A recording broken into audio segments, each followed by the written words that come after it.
Thanks so much for coming in for a video today. We have shut down the day today. I'm getting ready to leave for my long weekend. I hope you have a wonderful weekend. It is going to be a nice holiday.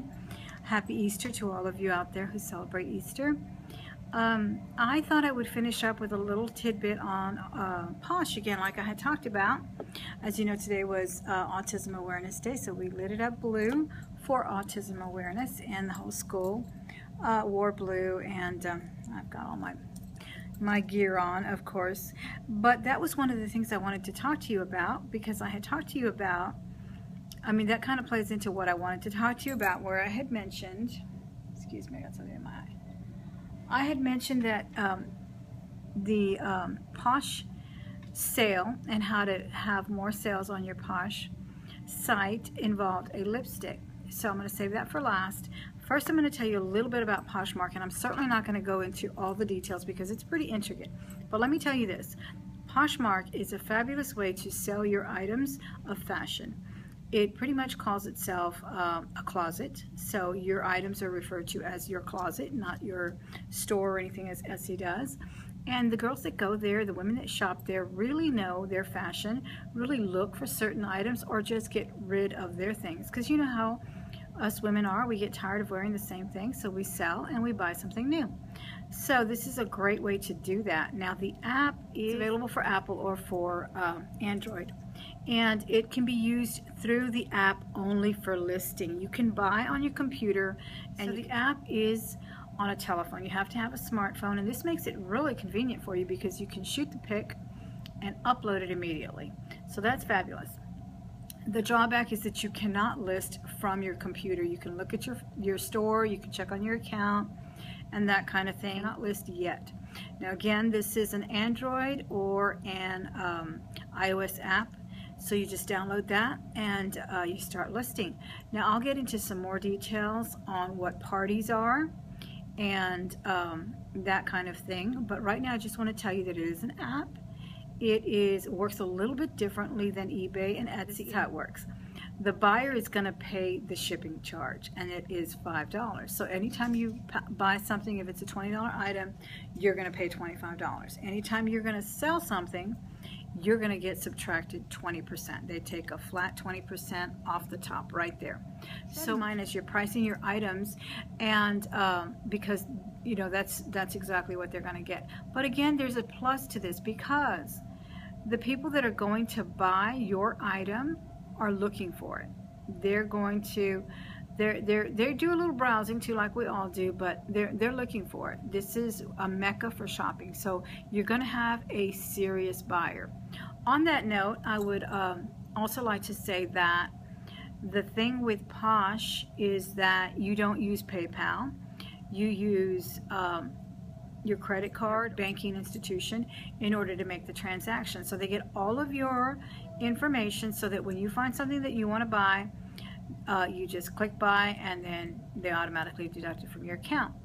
And then that works the same way when they buy something from you and you've made money, it goes into your account, into your balance. And then you have that there until you ask for it. It's kind of like Amazon, where you have to ask for them to deposit it, or so they can make a direct deposit, or you can ask for a check. Now that's how that works. Or you can just keep your balance. If you're a shopaholic, like a lot of these girls are, like a lot of people are, and I leave mine in there, I just want to see it grow a little bit. But you can leave it in there, and then if you see something you want, you've got money in there to pay for it in your balance. All right, that's kind of how it works. A little bit differently is that they don't use PayPal. They use their own balance check system, so that you can accumulate a balance from selling. Okay, you've got it linked to your checking account, so when you ask for it, you can just ask them to deposit, or you can just leave it there, or they can send you a check directly.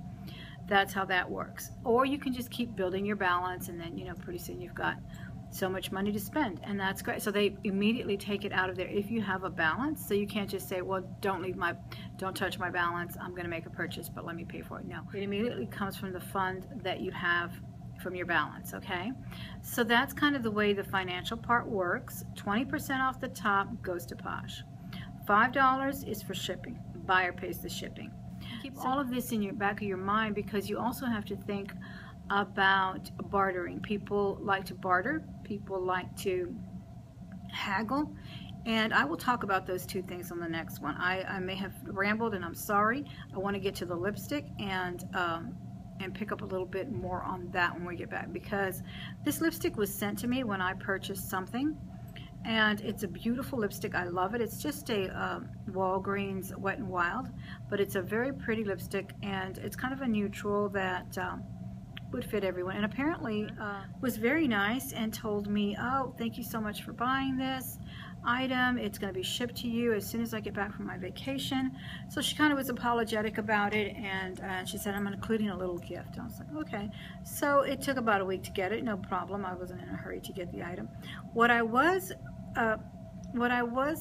found interesting was that when I received the item, it was, and actually as soon as I bought it, like a minute later, I thought, wait a minute, I think I may have made a mistake. And the mistake was that it was a beautiful bracelet, by the way.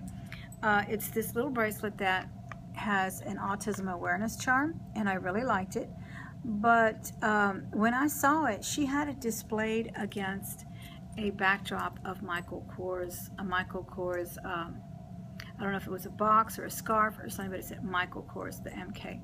And I was immediately drawn to it, because believe me, this is not the first designer that has tapped into, you know, social causes and that kind of thing. So I thought. So there it is, guys. What do you think? Deception? I thought Michael Kors had put out a bracelet, so I was immediately drawn to it. I think it was about $15, which is quite a bit, but it has rhinestones and it's really pretty, sort of enamel. But then I got it, and I saw that it had lost color, and she did mention that in the listing. It was definitely not Michael Kors, and when I went back and read the listing, there was nothing mentioned about Michael Kors. She just used the Michael Kors as a draw, as a lure, so to speak.